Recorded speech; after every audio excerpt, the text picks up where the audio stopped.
Bienvenidos un día más a los estudios que estamos haciendo con el método inductivo. Esto es verso a verso, versículo por versículo, capítulo por capítulo y a la vez libro por libro. Nuestro deseo es estudiar la Biblia y hoy vamos a completa, ¿no? Y hoy día vamos a estudiar Judas capítulo 1, la última parte del versículo 20 al 25, donde habla sobre los creyentes y los falsos maestros. Hemos visto en estos últimos estudios que hemos tenido con el libro de Judas y vamos a continuar durante estas semanas con otro libro, defendiendo la fe cristiana. Y hemos dicho que para conocer o no dejarnos engañar, diríamos, con lo falso, lo mejor es conocer lo verdadero. Como un billete o una moneda falsa que nos engañan, lo ideal es que no te engañen, ¿verdad? Pero a veces nos engañan porque ese billete o esa moneda es tan parecida, es casi igual o casi idéntica, podríamos decir, y al final terminamos decepcionados, terminamos tristes porque a nadie le gusta no solamente que le engañen, también el daño económico o el perjuicio económico que pueda experimentar. Si así somos nosotros en cuestiones materiales, ¿cuánto más en las cosas espirituales? La mejor manera entonces de que no nos engañen con las falsas doctrinas, que no los engañen los falsos maestros, los falsos profetas, las falsas iglesias o movimientos que se están levantando en este tiempo, pues es conociendo lo verdadero. Porque ahora, a través de las redes sociales, que esta pandemia ha permitido que muchos predicadores obviamente salgan por las redes sociales, pues uno puede escoger, ¿no? Como un menú, no sé, ¿no? Una opción más, qué es lo que quiero y no quiero escuchar. Pero yo te animo a que estudiemos la Biblia versículo por versículo, capítulo por capítulo. Y hoy vamos a terminar qué es lo que nos quiere decir estos versículos. Vamos a orar. Señor, te quiero dar gracias en esta hora por tu palabra. Gracias por este tiempo tan especial que nos permite reunirnos en tu nombre. Háblanos, Señor, a través de estos versículos y que tú seas glorificado, Señor, en esta mañana. Usa mi vida para compartir de tu palabra. Te pido esto en tu nombre, Jesús. Amén. Judas capítulo 1, versículo 20 al 25 sobre los creyentes y los falsos maestros. Un poquito para recordar a los que recién se están conectando. ¿Quién escribió esta carta de Judas? Pues nada más y nada menos que Judas. ¿Y quién era Judas? Era el medio hermano de Jesús, es decir, hermano de Santiago, hijo de José y María. En la Biblia mencionan 4 hermanos con nombre de Jesús y hermanas que no se mencionan los nombres, y eso ya lo hemos visto en el primer estudio. ¿Cuándo se escribió esta carta? Aproximadamente escrito en el tiempo en que Pedro también escribió su segunda carta, entre los años 60 al 65. Recuerden que de los 25 versículos que tiene Judas, 19 son casi iguales a lo que tiene dentro de la carta de segunda de Pedro, porque el problema era muy parecido. Surgieron falsos maestros ya pronto, ¿no? Estamos hablando 30 años habían pasado, 32 años de la partida de nuestro Señor, y ya estaban tergiversando la fe. Tercero, ¿por qué se escribió esta carta? Porque los cristianos podían ser alejados de la verdad por astutos maestros de la falsa doctrina, pero también se escribió para animar a creyentes a que defiendan la fe. Falsos maestros iban a introducirse en la iglesia. Falsos maestros iban a perjudicar la verdad bíblica, y no solamente la verdad bíblica, el estilo de vida que deberían de tener. Recuerden que cuando hablamos de la fe tiene esos elementos, ¿no? Una verdad, la verdad que es Jesús. ¿Qué más? La verdad en la confianza de sus promesas, que sus promesas son sí y amén, y eso es la fe que me salva, y también es el estilo de vida.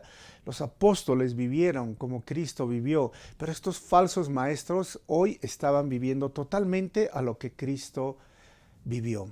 Por eso decía, ¿no? Hace un momento, hoy Hay muchas personas que salen por la televisión, por las redes sociales, pero tienen un estilo de vida que Jesús nunca lo hubiera tenido. Hay predicadores, por ejemplo, que en el nombre de Dios compran cosas extravagantes, pensando que ellos en su filosofía dice son hijos del rey y por como son hijos del rey merecen lo mejor. Esto no es lo que Jesús enseñó, no es bíblico.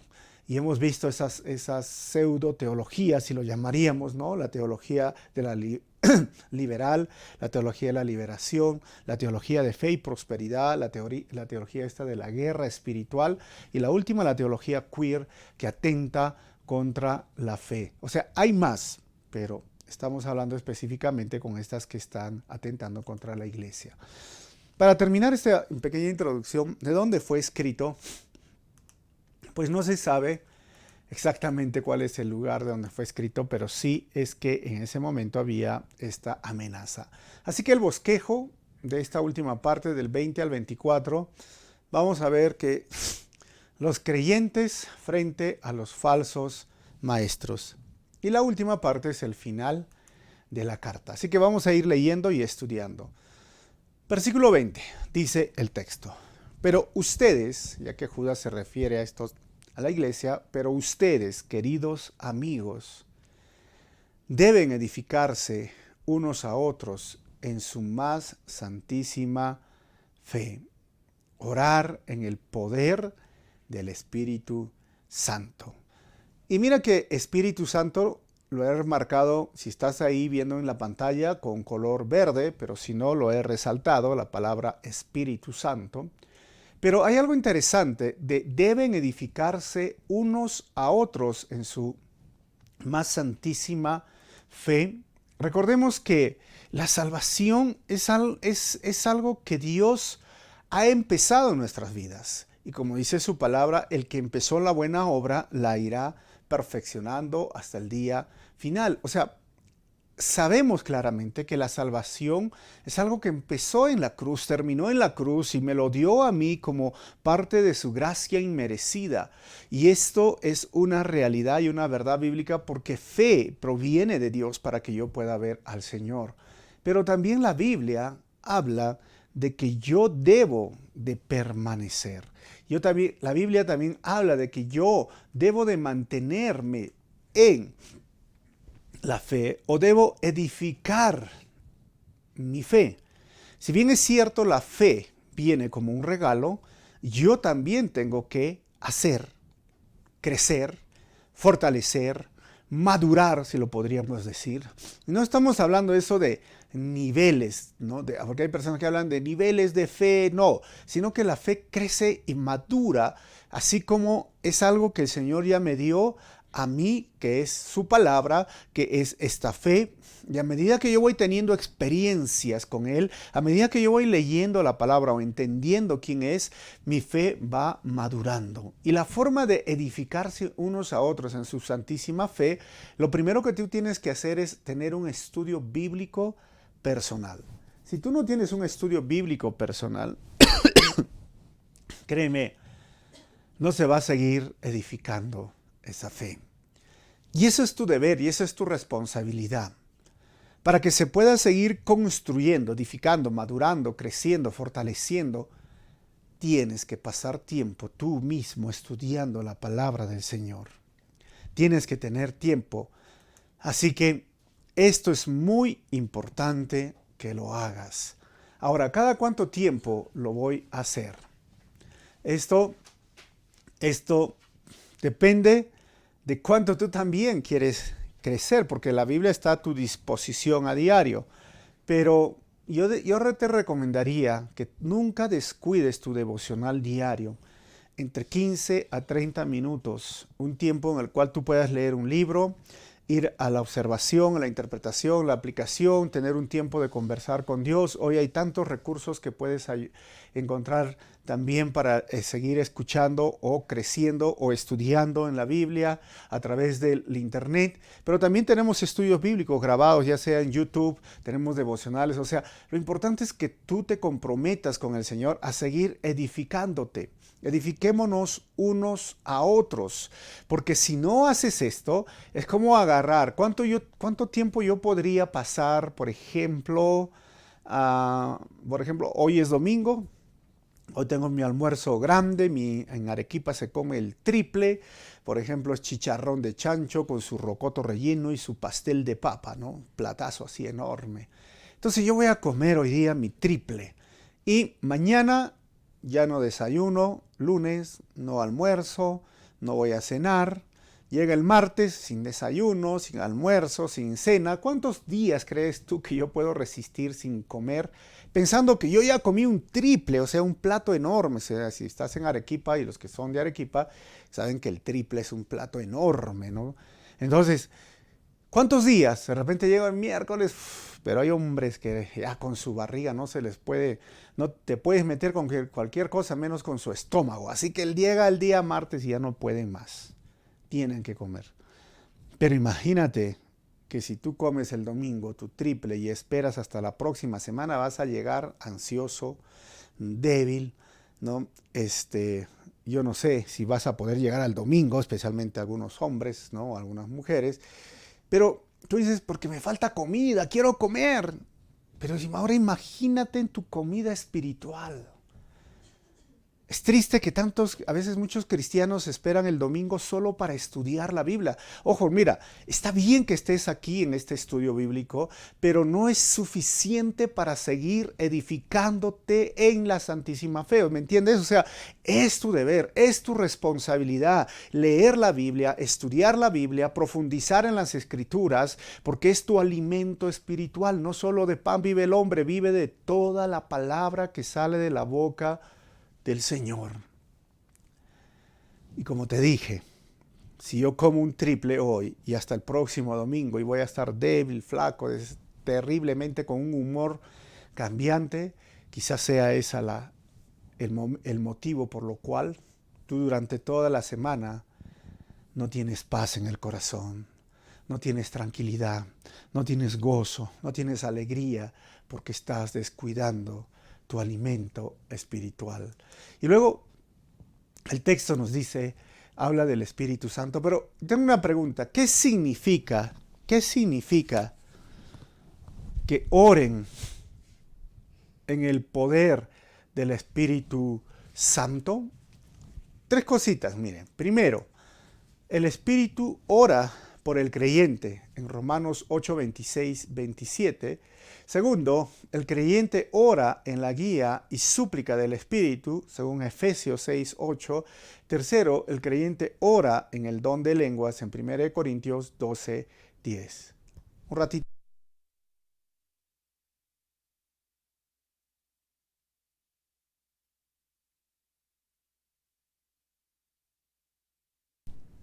Que si este orar en el Espíritu nos habla de tres cosas que deberíamos de revisar. Y vamos a revisar los textos uno por uno. Por ejemplo, el Espíritu ora por el creyente.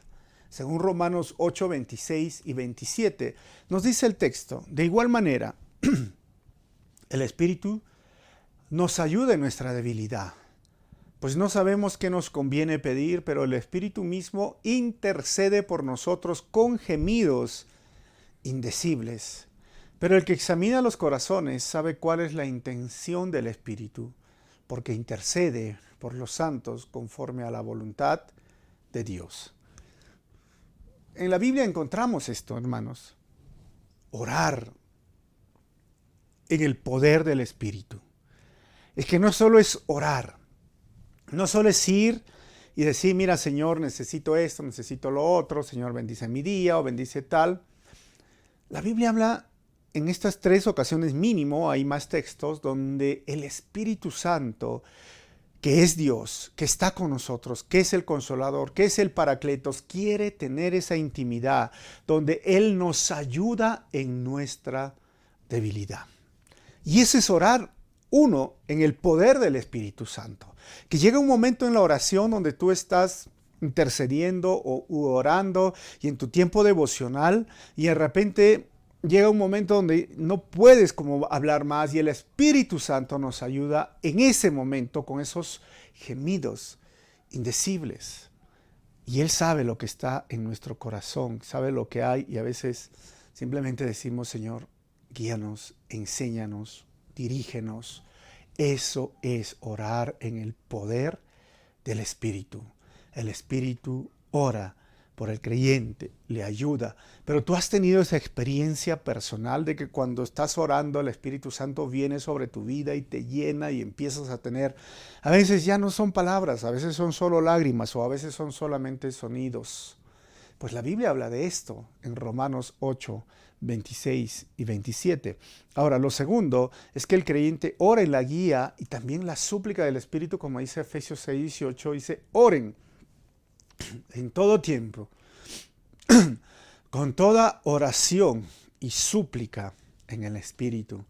Y manténganse atentos, siempre orando por todos los santos. Cuando el creyente está orando en este momento, por eso es importante edificarse, como dice Judas, en su santísima fe, su tiempo devocional, su hora, el tiempo de leer y orar, llega la súplica en el Espíritu. Llega el momento donde tú estás conectado con el Espíritu Santo y puedes realmente orar en ese poder que te guía, que te muestra, que te dice respecto a tu vida, a personas o iglesia, etc. Y lo tercero, el creyente también ora en el poder, pero del Espíritu con el don de lenguas. En 1 Corintios 12, 10 dice, otro más, el don de hacer milagros, a otros el don de profecía, a otro el don de discernir los espíritus, a otro el don de diversos géneros de lenguas y a otros el don de interpretación de lenguas. O sea, el orar en lenguas también es orar en el Espíritu, orar en el poder del Espíritu. Y esto, Pablo cuando habla en Corintios capítulo 12, 13 y 14, simplemente regula y dice que si vas a orar en lenguas, y lo mejor es que no lo hagas básicamente en la reunión oficial de la iglesia, cuando nos reunimos, sino que ora, como dice Pablo, yo oro en lenguas mucho más que todos ustedes, pero oro en ese momento de intimidad, que hoy lo llamamos pues devocional, en el devocional, porque mi espíritu se edifica, porque oro entonces en el poder del Espíritu. Y si tengo interpretación de lenguas, amén, lo voy a pedir la interpretación de lenguas. Pero ojo, el orar en lenguas no es para todo creyente, es uno de los dones del Espíritu Santo y no significa que es la evidencia de que eres bautizado o lleno del Espíritu Santo, pero sí ese orar en el poder del Espíritu Santo.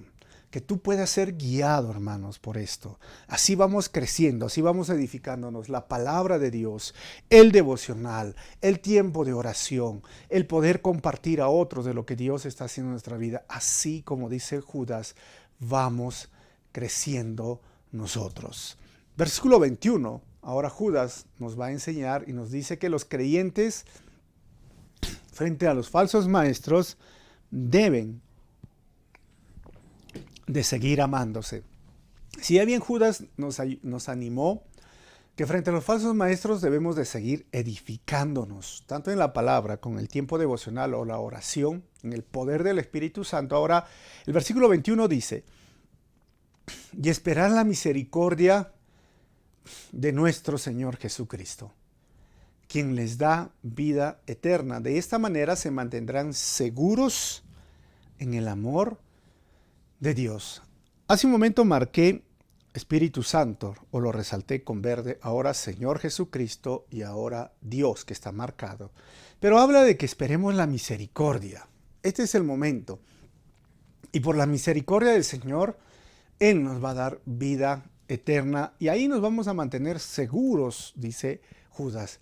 Cuando habla de la misericordia del Señor, recuerden que la misericordia es librarnos del castigo que merecemos.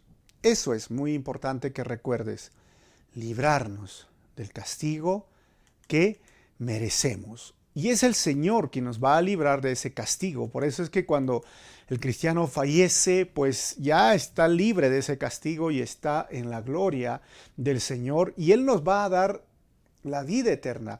Hermanos, la salvación segura para la vida eterna tiene que ver con 3 elementos básicos principales de los 9 doctrinas que hay de la salvación. Pero miren, primero, la justificación.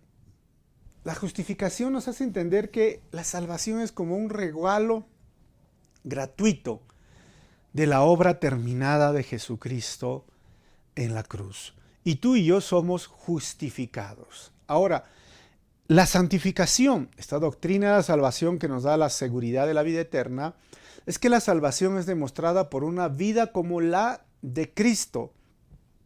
No sin pecado, sino pecando menos en nuestra vida, este proceso de la santificación. Y el tercero tiene que ver con la glorificación, donde la salvación desde la culminación del poder y la presencia del pecado al final de los tiempos. Dios nos libra por su misericordia y nos da la vida eterna, y tienes que entender, has sido justificado, has sido santificado y te falta algo que vas a ser glorificado. Pero para ser glorificado necesitamos o que nuestro cuerpo cambie en un abrir y cerrar de ojos, o que partamos de este mundo, que vayamos todos por este evento llamado la muerte física. ¿Para qué? Para que nuestro cuerpo resucite en el día final. Es decir, si soy justificado y soy santificado y voy a ser glorificado, es que ya tengo la salvación, pero todavía. Eso lo llamamos el ya, pero todavía. El ya, pero todavía. Yo ya soy salvo, sí, pero todavía me queda un camino. Todavía no he fallecido, todavía no he muerto, todavía no he sido glorificado, pero yo ya soy salvo, sí, yo ya soy salvo. Así que en cualquier situación en la cual tú te encuentres, hermano, recuerda que Dios te está librando de la condenación eterna por su misericordia y te asegura la vida eterna. Y pase lo que pase, venga lo que venga, cualquier crisis, cualquier problema, cualquier situación difícil, ¿sabes? Necesitamos perseverar, porque la verdadera fe es una fe que persevera. Nunca te olvides eso. La verdadera fe es una fe que persevera. Ahora, Judas ha puesto de forma implícita este tema de la Trinidad. Por eso lo marcaba y necesitaba hablarlo por unos minutos. La Trinidad. ¿Qué es la Trinidad? Que Dios es una divina esencia, pero 3 manifestaciones personales. Eso es el Padre, el Hijo y el Espíritu Santo. Entonces, Judas habla del Padre, habla del Hijo y habla del Espíritu Santo. Cuando tú hablas con la secta de los testigos de Jehová o muchos otros, dice, pero ustedes creen en la Trinidad y al final la Trinidad no está en la Biblia, muéstrame en la Biblia. Obviamente, porque es una palabra compuesta o una palabra teológica que no está dentro de la Biblia, pero que nos dice, y el concepto que les acabo de mencionar es eso, un solo Dios en 3 personas. Pero ¿cómo funciona esto? Hay personas que han dicho, no, es como el huevo, ¿no? La clara, la yema y la cáscara. O el agua en esta. No es así, no siempre es así. O sea, la verdad es que la Trinidad es un misterio en su totalidad, pero sí nos ha dejado revelado desde Génesis capítulo 1, donde habla este plural majestático, hagamos al hombre, el oín, es un plural en más de 2, donde nos dice que Dios es Padre, Hijo y Espíritu Santo. O sea, Y en todo el Antiguo Testamento se ve lo que se llaman las teofanías o las presentaciones de Cristo antes de llegar en carne y hueso como un bebé en Belén, y el Espíritu Santo obrando en la vida de reyes, sacerdotes, profetas, o sea, y el Padre Creador estando ahí. O sea, siempre se vio en el Antiguo Testamento y en el Nuevo Testamento también se ve desarrollando, y es una de las doctrinas que tú y yo tenemos que entender, que van de menos a más. La revelación bíblica va de menos, como una gradita, a más. Desde Génesis hasta Apocalipsis, de menos a más. Y la Trinidad es una de estas doctrinas que fue revelado de menos a más. Y aquí, ya en el tiempo de las epístolas, se ve que la Trinidad implícita, porque lo menciona acá. Pero ¿cómo es? Miren, el Padre, yo tengo un cuadro para que ustedes puedan entenderlo. Dios es el Padre, pero el Padre no es el Hijo. Dios es el Hijo, pero el Hijo no es el Espíritu Santo, pero Dios es el Espíritu Santo, pero el Espíritu Santo no es el Padre, sino que todos son Dios. Y esta es la Trinidad que nosotros tenemos que recordar. Por eso lo he marcado con rojo, ¿ves? Padre no es, pero no es el Hijo, pero el Padre sí es Dios. Dios es el Hijo, pero no es el Padre y no es el Espíritu Santo, pero Dios sí lo es. Y espero que lo vean, que esto es la mejor forma de entenderlo. Y tú dices, pero es que no lo entiendo. Bueno, no necesariamente lo tenemos que entender con una lógica humana, pero sí vemos su actuar. Y es más, en Mateo capítulo 3, versículo 16 al 17, es uno de los versículos que más hablan acerca de lo que es la Trinidad.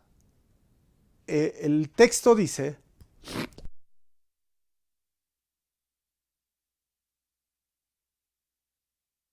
que Jesús fue bautizado, y cuando fue bautizado salió del agua, y en forma de paloma el Espíritu Santo vino sobre él. Y hubo una voz que decía: este es mi Hijo amado. Ese es el Padre. Está bien el sonido, ¿no?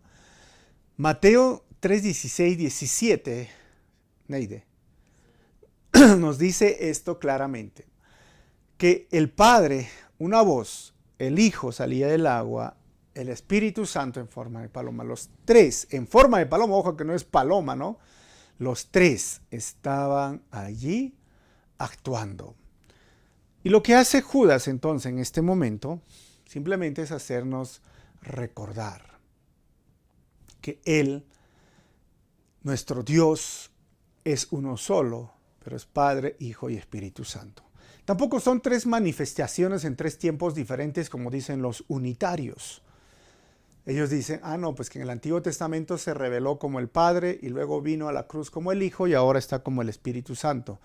No, los tres actuaron desde Génesis 1:1, todo el Antiguo Testamento. Los tres actuaron en la salvación, porque es el Padre quien me crea, es el Hijo quien me redime y que me salva, y es el Espíritu Santo quien me santifica. O sea, sigue actuando la Trinidad y sigue actuando hasta el día final. O sea, no son tres manifestaciones en tres épocas diferentes, no, es un Dios en tres personas.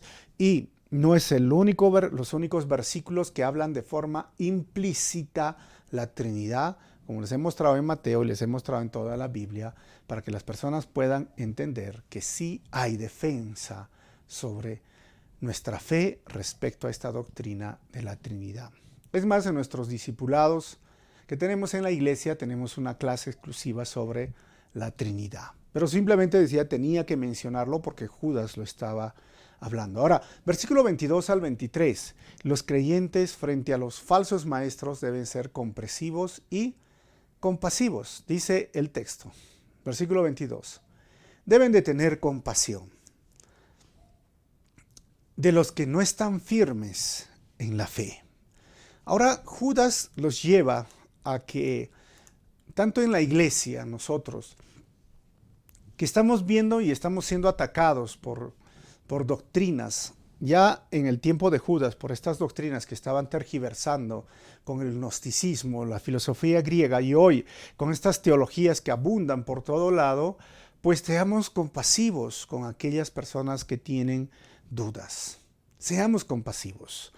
Que podamos ayudar a los hermanos que están queriendo conocer más. Y es por eso que es muy importante que seamos pacientes. Y la compasión es algo que tú puedes decir, pero ¿cómo no te puedes dar cuenta, no? Si está claro, sí, yo sé que para algunos puede estar más claro que para otros, pero nos habla de ser compasivos, de ser pacientes. Hermanos, los creyentes deben de ser proactivos en la restauración de un hermano y no tan solo impulsivos en juzgar. Hay muchas personas que se desvían un poquito de la doctrina o quizás en su pecado, no están firmes en la fe, pues no seas impulsivo en juzgar. Busca ayuda, anima. Obviamente, cuando se dejan ayudar, ¿no? Obviamente, cuando las personas desean ser ayudados, porque hay personas tristemente que no desean ser ayudados, pero en cuanto podamos y en cuanto tengamos la oportunidad, hagámoslo. Versículo 23, rescaten a otros, dice Judas, arrebatándolos de las llamas del juicio. Incluso a otros muéstrenles compasión, pero háganlo con mucho cuidado, aborreciendo los pecados que contaminan la vida de ellos. Así que aquellos que no se mantenían firmes en la fe dentro de la iglesia en la cual estaba enseñando Judas, que habla de que seamos compasivos, pues también habla de que hay personas que, ay Dios mío, tienes que ir a rescatarlos. No sé si ustedes han visto esas películas de los bomberos, ¿no? Y hay series de emergencias, cómo rescatan, cómo luchan, cómo se esfuerzan para hasta el último no se pierda la vida de esta persona. Pues la idea es eso de rescatar, de hacer todo lo posible. Yo sé que hay personas que son difíciles en ¿qué diría? De conversar, de hablar. Hay personas que quizás tú conoces que hoy no están en la iglesia, pero la labor tuya y mía es mandar un mensaje de texto, preguntarle por lo menos cómo están. Estoy orando por ti, o cómo puedo orar por ti, o orar por ellos. Y la idea es que ir a buscarlos, como les decía hace un momento, hay que ser intencionales y hay que mostrar esa compasión. Y cuando Judas dice rescaten a ellos, está hablando, yo creo que de tres cosas muy interesantes, ¿no? En el contexto. Primero, puede ser que el fuego del juicio temporal de Dios, porque si esas personas siguen así, como dice la Biblia, cada uno cosecha lo que siembra, pues el juicio de Dios va a venir también sobre sus vidas. Y número dos, el fuego del juicio escatológico, porque si esas personas siguen así, van a sufrir la condenación eterna, las llamas del juicio. O tercero, también en el contexto, algunos estudiosos hablan de la referencia a Josué en Zacarías 3, del 1 al 5, que cuando entró el sumo sacerdote o el sacerdote al templo, pues tuvo que purificarse de esta forma con el fuego. O sea, cual sea o cualquiera que sea de estas, tienes que entender que las personas experimentarán un juicio, que Dios habla de que va a venir un juicio y que tú y yo debemos de ser compasivos con nuestros hermanos que no se están manteniendo firmes en la fe o que se están desviando por una doctrina errada y tú no puedes decir simplemente, ya quédate con eso. Orar por ellos, animarlos y llevarlos a la verdad bíblica. Eso es lo que nos dice Judas. Ahora, es algo curioso, el versículo 23 en su última parte, y lo voy a leer en la TLA, en la traducción del lenguaje actual, dice el mismo texto, rescaten a los que necesitan salvarse del infierno y tengan compasión de los que necesitan ser compadecidos, obviamente, pero dice, tengan mucho cuidado de no hacer el mismo mal que ellos hacen.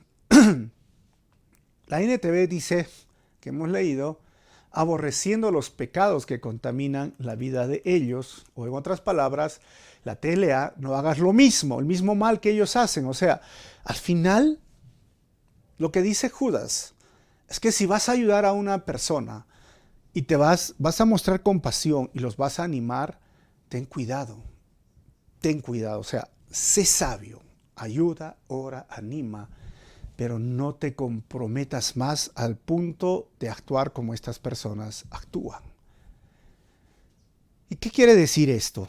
Hay personas que se han comprometido, digamos, en una relación de pareja y piensan que son aquellos que van a salvarlos o rescatarlos, ¿no? del juicio, de la condenación, o los van a salvar, los van a traer a la iglesia. Y al final terminan ellos involucrados en la vida pecaminosa de esa pareja. Y eso es lo que dice Judas, ten cuidado, porque al final terminarás haciendo lo mismo que ellos hacen. Está bien ser, como digo, compasivos, ¿no? Pero como les digo, ser sabios, porque hay amigos que han querido rescatar a otros amigos y les han llevado a otro lugar donde abunda el pecado, y por querer estar con su amigo, rescatarlo, al final han terminado haciendo lo mismo que ellos hacen.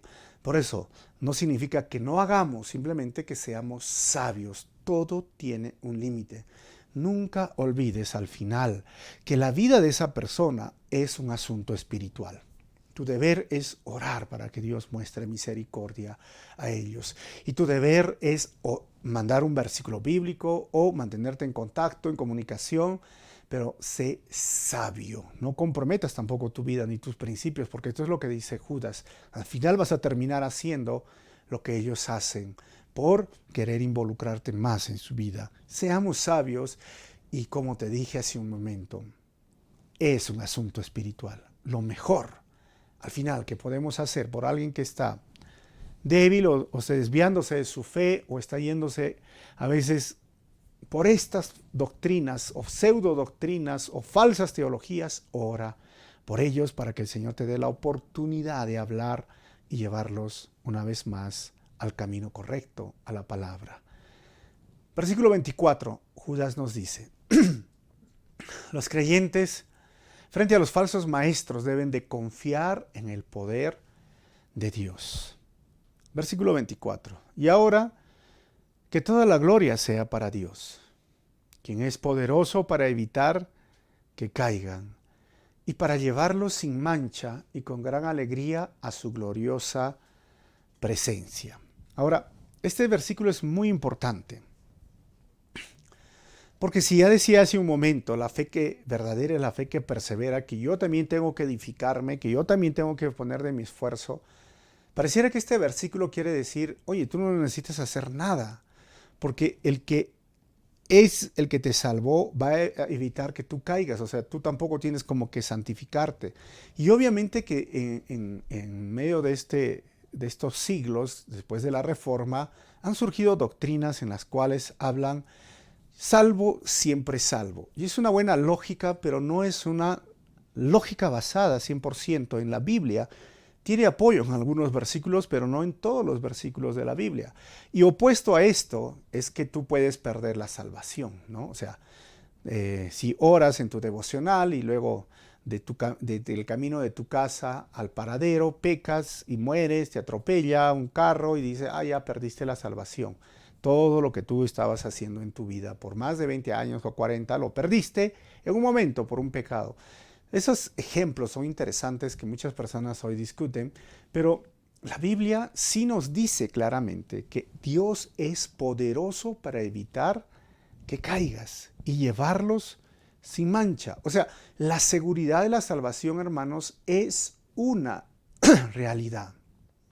Lo que pasa es que con estas doctrinas o con lo que nosotros hoy conocemos como calvinismo o arminianismo o los arminianos y calvinistas, pues se ha otra vez mezclado y no han entendido la verdad bíblica en su totalidad. ¿Y por qué digo esto? Porque desde la filosofía griega o la educación griega se nos ha enseñado igual desde el occidente, y desde el occidente llegó nuestra educación. A nosotros estamos hablando pues del descubrimiento de América, y nosotros desde Europa recibimos una influencia de lo que se llama pues el dualismo, ¿no? O los pares dialécticos, si los podríamos llamar. Miren tanto así, ustedes, ¿de qué estás hablando? Dirán, mira, yo te digo así sencillamente para que lo entiendas. Si hay arriba, ¿qué hay? abajo vas a decir, ¿no? Si hay ancho, angosto. Si hay blanco, hay negro. Miren que lo tenemos en la cabeza porque así nos enseñaron en el colegio y en la universidad. Ya, ahora en las cosas espirituales, ¿existe Dios? ¿Qué existe? El diablo, porque es el bien y el mal. Y en esto es igual. O sea, lo que existe aquí en este lado, su opuesto está en este lado. Y los dos no pueden conciliarse como una verdad.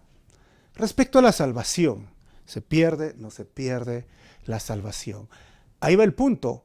Nos olvidamos que la Biblia no es un libro escrito en el occidente, Europa o Estados Unidos, sino es un libro escrito en el Oriente o en el Medio Oriente o en lo que estamos hablando de lo que es Israel, con una filosofía y una perspectiva de vida totalmente diferente y ajena a la filosofía griega.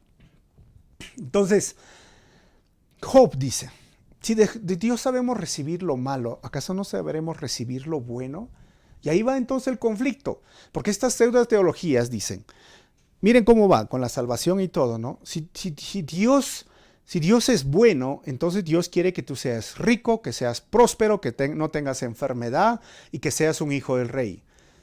Pero que si eres lo opuesto, pobre, enfermo, te vienen los problemas, es porque realmente Dios no está contigo. ¿Sí? Bueno. Pero Job dice, Dios da lo malo y Dios da lo bueno. Y lo concilia y lo tienen como una verdad que para nosotros serían opuestas. Y esto en nuestra cabeza todavía dice, no entiendo qué estás hablando, porque ¿cómo Dios va a enviar lo malo? ¿Cómo Dios va a enviar la enfermedad? ¿Cómo Dios va a enviar la muerte? Pues tienes que leer la Biblia y estudiar la Biblia. Es Dios quien lo hace.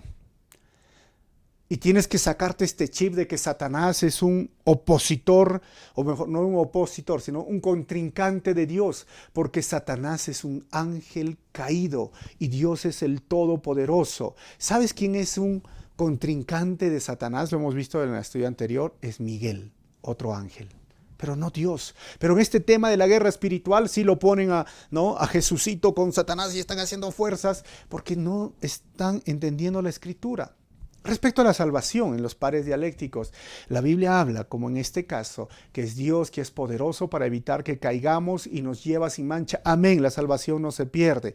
Pero también dice la Biblia, no todo el que me diga Señor, Señor, entrará al reino de los cielos. Ese día, muchos dirán, en tu nombre eché fuera demonios. Ese día dirán, mira, sané enfermos, hice cosas espectaculares, pero el Señor les dirá, yo no te conozco. Entonces son opuestos y entonces, ¿qué hacemos? Si nos parcializamos en uno, perdemos toda la verdad bíblica. Y es por esto que en Calvary Chapel queremos estudiar la Biblia. Y no tenemos una teología, diríamos, calvinista o arminiana, tenemos una teología bíblica. Y dejémonos guiar realmente por esto y disfrutemos la verdad bíblica tal como nos dice. Yo estoy seguro porque el Señor, como dice este versículo, es poderoso para evitar que yo caiga y me va a llevar sin mancha con gran alegría. Pero en versículos anteriores yo también tengo que edificarme, yo también tengo que hacer mi devocional, yo también tengo que orar, yo también tengo que luchar contra el pecado y decirle no. ¿Me entienden? Entonces, ¿cuál es? ¿Eres tú o es Dios? ¿Eres tú o eres Dios? Los dos. Los dos trabajamos juntos. ¿Y estamos conciliando una verdad? No, estamos resaltando las dos verdades porque las dos verdades son bíblicas. Algunos dirán, a ver, hábleme un poquito más. Miren, Efesios capítulo 3, versículo 20. Y aquel que es poderoso, dice el texto, para hacer que todas las cosas excedan a lo que pedimos o entendemos, según el poder que actúa en nosotros. Miren, Dios es poderoso para hacer esa obra en nuestra vida. Ahora, la seguridad del creyente, como les decía hace un momento, es ambas, que la verdad bíblica, de que el Señor es quien me guarda sin mancha, sin caída, y la experiencia del creyente en la fe y en el estilo de vida.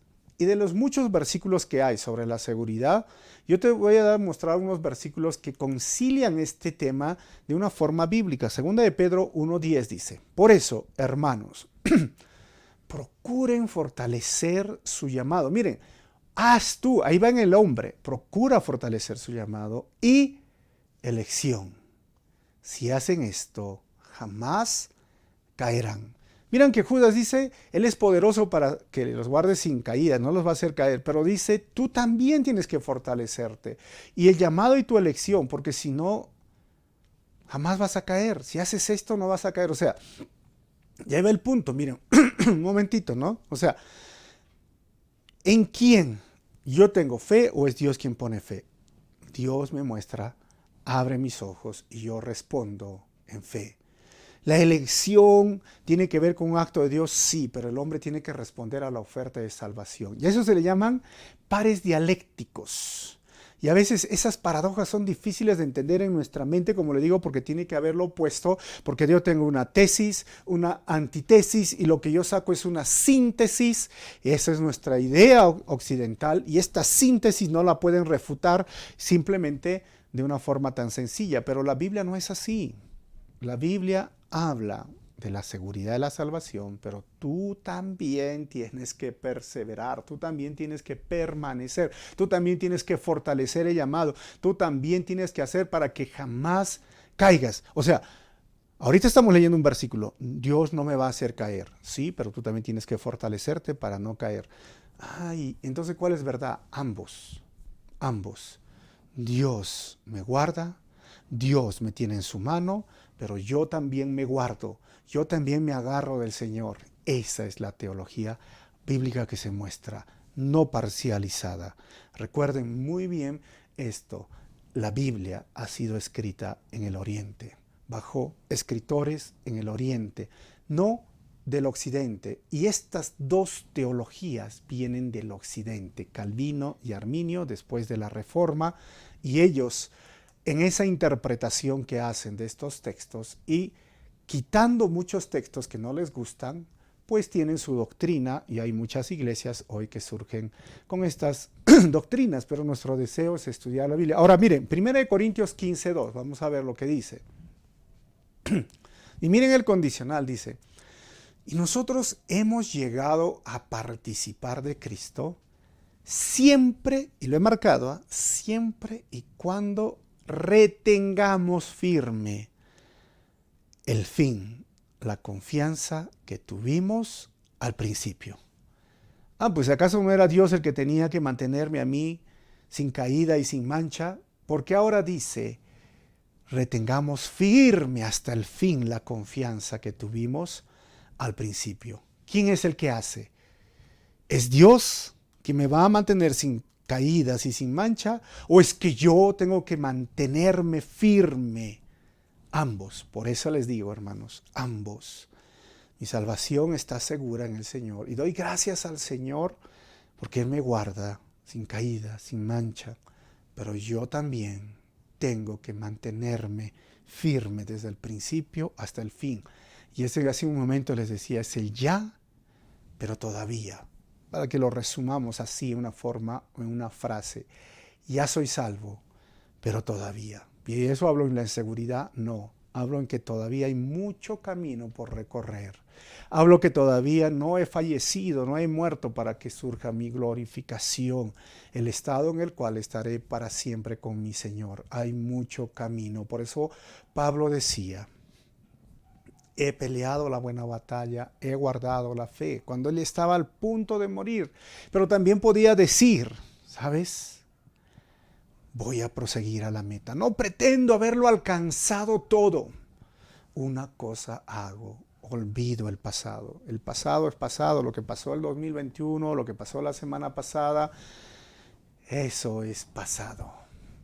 Pero hago que veo mi presente y mi futuro y me mantengo firme. Y Pablo decía, no vaya a ser que después de yo haber predicado y enseñado a tantos el Evangelio, yo mismo quede descalificado. ¿Se dan cuenta? El mismo Pablo decía, y él que escribe estas doctrinas también de la seguridad, de la salvación, él mismo decía, no pretendo haberlo alcanzado todo. No es que ya soy hijo, siempre hijo, y nadie me va a sacar de hijo. No, o sea, esta lógica salvo, siempre salvo, no se ve en la Biblia. yo también tengo que seguir esforzándome, yo también tengo que seguir predicando el Evangelio a toda criatura, yo también tengo que decirle no al pecado día a día, yo también tengo que alabar a mi Señor día a día, yo también tengo que crecer en la fe, en mi devocional, yo también tengo que seguir orando en el poder del Espíritu, yo también. O sea, el creyente no debe temer ni caer en desesperación, porque Dios puede guardarnos para que no caigamos. Y ahí va el condicional, si permanecemos fieles, Él nos garantiza que nos llevará a su presencia. Recuerden esto, hermanos. La Biblia, para cerrar este tema de doctrinas también que a veces causan confusión, no es ni calvinista ni arminiana. La Biblia es la palabra de Dios, inspirada por Dios, y dejemos que la teología bíblica o la verdad bíblica nos dé la seguridad, nos enseñe, nos corrija y terminemos así nuestros días peleando esa buena batalla. Último versículo, el final de la carta. El final de la carta dando la gloria a Dios. 25. Que toda la gloria sea para Él, dice el texto. Quien es el único Dios, ojo, hablando de la Trinidad, y es el único Dios, nuestro Salvador, por medio de Jesucristo nuestro Señor. Toda la gloria, la majestad, el poder y la autoridad le pertenecen a Él desde antes de todos los tiempos, en el presente y por toda la eternidad. Amén. Así que nuestro Salvador, por medio de Jesucristo nuestro Señor. No hay salvación fuera de Jesucristo. Así que vamos a terminar con 4 conclusiones. Primero, el creyente sigue edificándose en la fe con la ayuda del Espíritu Santo y manteniéndose en el amor de Dios. Número 2, la verdadera fe es la fe que persevera a pesar de los tiempos difíciles.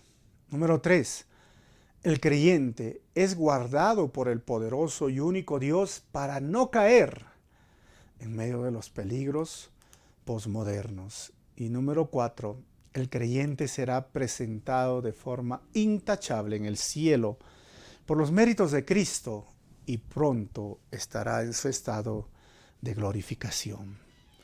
Hermano, tengo la seguridad de que Dios me guarda, de que Dios me cuida, pero también tengo que estar atento, velando. Yo también soy seguro de que Dios me ha santificado, pero también tengo que santificarme día a día. Vamos a orar y vamos a pedirle al Señor que nos dé sabiduría frente a esto. Si has descuidado tu devocional en esta semana, dile: Señor, ayúdame a seguir creciendo y edificándome en la fe. Padre Celestial, gracias por este tiempo. Y es reconfortante, Señor, pasar estos tiempos difíciles que pasamos y que mi familia está pasando también. Pero es reconfortante cuando nos acercamos a ti, cuando tenemos estos tiempos de conversar, de orar. Porque cuando leímos la Biblia tú nos hablas, Señor. Pero cuando oramos, nosotros te hablamos a ti. Y podemos orar en ese poder del Espíritu Santo. Y podemos orar, Señor, en nuestra intimidad, en confianza, porque sabemos que tú nos escuchas. Y podemos orar también confiando, Señor, porque tú eres quien nos guardas de caer, quien siempre estás ayudándonos y nos vas a llevar sin mancha, porque tú nos has dicho que somos santos. Posicionalmente somos santos delante de ti. Y ayúdanos a cada día a santificarnos. Ayuda a mis hermanos, Señora, que mantengan su devocional, su tiempo de leer la Biblia, dejar que la palabra de Dios cada día los edifique, los ayude. Gracias por este libro, Señor, que nos ayuda a disipar muchas dudas respecto a las pseudoteologías que han aparecido o doctrinas. Y sobre todo, Señor, que nos ayuda a entender una vez más que eres tú el autor y el consumador de nuestra fe.